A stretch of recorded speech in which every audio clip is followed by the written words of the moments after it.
You have been sick before? Raise your hands. I've been sick before. I was actually sick recently, and I'm not sure what it was, but it was very uncomfortable, and it lasted for quite a while.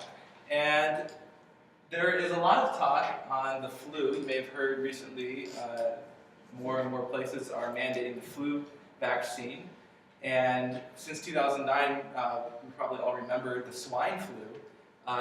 The flu virus has been more on the top of medical topics. And as a result of that, the flu vaccine has also come up a lot in conversation. Now, Mayo Clinic says that getting the flu virus may be your best bet at avoiding getting sick over the wintertime.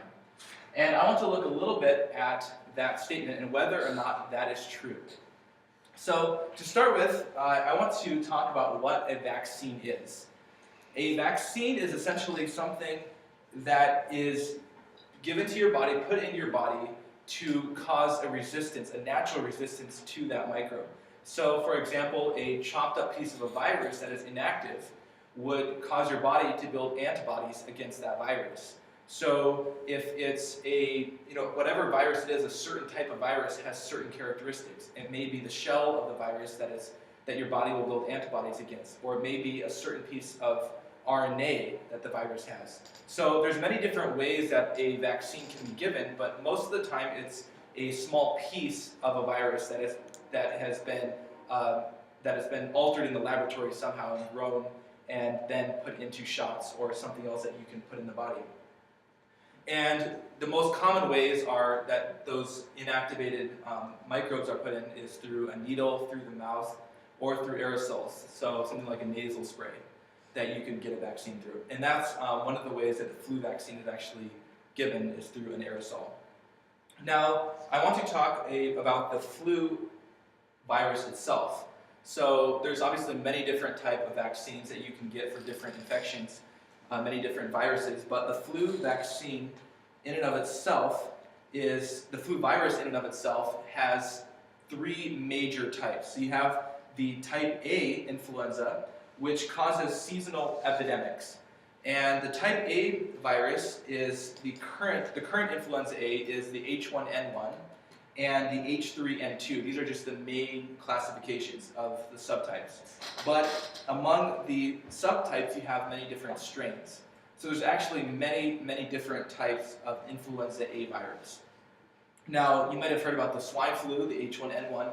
That actually was a mutation of the common H1N1 before 2009. In 2009, there was a major change in the subtype, the H1N1 subtype, and that caused the swine flu. And there wasn't really any antibodies that anybody had against that flu virus, and so it was a major problem because there wasn't really any resistance to that. So the other type, you have influenza type B, which also causes seasonal epidemics, and there are no subtypes of this virus, but there are different strains. And then you have the influenza type C, which only causes mild respiratory illnesses.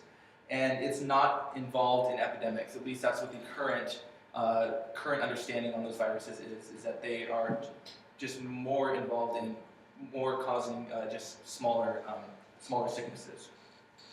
So then you have, as I said, the subtype changing in 2009. You have changing viruses. So you have two types of change that a virus can undergo. You can have antigenic drift. And this is a small mutation that occurs over time. So little by little, as your body begins to resist that virus may actually already be changing in the body. And so by the time it gets to your roommate or your friend or whoever it is, that virus may not be the exact same virus that you had. But it's close enough that your body has a lot of antibodies built up against that virus. So you're not likely to get that infection again because it hasn't changed drastically enough to infect you again. And so this happens continuously over time. And this can happen to both type B and type A viruses. But then you have something called antigenic shift. And this is what happened in the swine flu. It was a major subunit change. So this was where it created a whole new sort of virus it was similar in some ways, but it added certain groups to the envelope of the virus, or something major changed about the virus. And when this happens, your body doesn't really have any antibodies that can be used to fight this virus. And so by the time you get it from somebody, if it's undergone a change like that, you will not have any antibodies, and you are likely to get sick from it. So this antigenic shift, I should say, only can occur in type A viruses because, as I said, type B viruses do not have any subtypes. And so since type A is the only virus that has subtypes, the influenza type A is the only one that can actually undergo antigenic shift. Now, as you know, the flu virus is contagious, which means that if you are to cough or you are to sneeze or make contact with somebody and you have the virus on you, you are likely to pass the virus on to that person. That doesn't mean they'll get it, but it means it can be transferred through the air and through contact. And the term contagious generally means that it is more likely to get the virus from somebody else. It's easier to get. So if a virus is not contagious, that doesn't mean it can't be spread through the air. It just means that if you were to come in contact with that virus from breathing the air or coming into contact with it through skin or something, you would not get it. The flu, on the other hand, is contagious, which means that you likely would get the virus if you did come into contact with it. And then you might be familiar with symptoms of the flu. You have common symptoms like fever, congestion, coughing, sore throat, headaches, and fatigue. And then in younger children, you may have diarrhea and vomiting. And some people may also have muscle soreness and muscle aches, and that's also very common. And then as a result of these symptoms, you have many deaths that happen every year. Now this is where things get really interesting when looking at the statistics on deaths from the flu virus. It's very hard to actually pinpoint a flu virus as a cause of death because many different viruses can cause flu virus-like symptoms. And so just because a person has a fever does not necessarily mean they have a flu, but oftentimes it's classified as having the flu.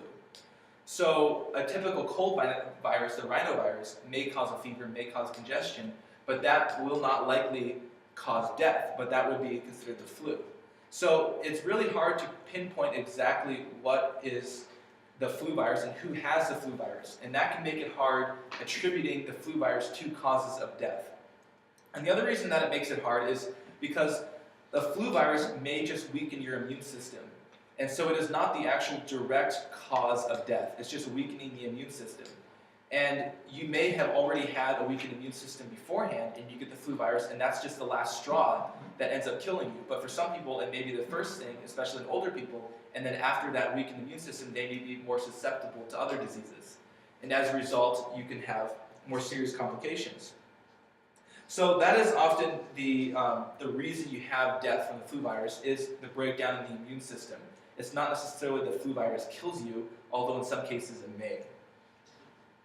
And so then, as a result of the deaths in flu virus, many government officials have tried to, especially in the healthcare profession, have tried to create a cure for this flu virus that is causing death to some degree. And I want to show you a quote by John F. Kennedy, and it's very interesting. It says, "The great enemy of the truth is very often not the lie, deliberate, contrived, and dishonest, but the myth, persistent, persuasive, and unrealistic. Belief in myths allows the comfort of opinion without the discomfort of thought." And so, just for this fact, I think it's good to understand that maybe our opinion on vaccines in general leads us to look to vaccines for cures and things, when really the benefit of vaccines may be simply a myth.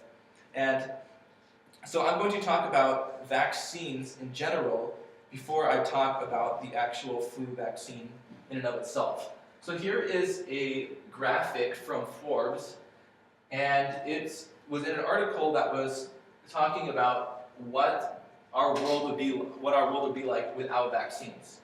And you can see here's the pre-vaccinated era estimated annual morbidity in the United States.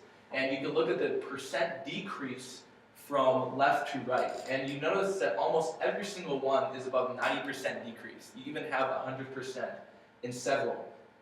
Which means that because it is attributed to vaccines that all of these cases of these diseases